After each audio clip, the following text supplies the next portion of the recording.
butters are melted, and I'm going to add my extracts and vitamin E oil. I use only the best products.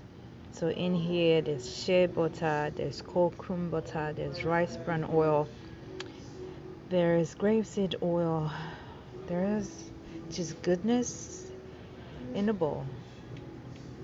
And this is cucumber extracts and vitamin E oil.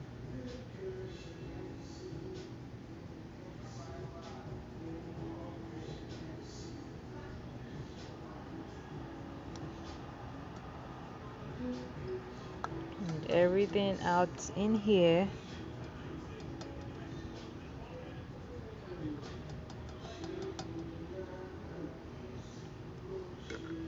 And then this would go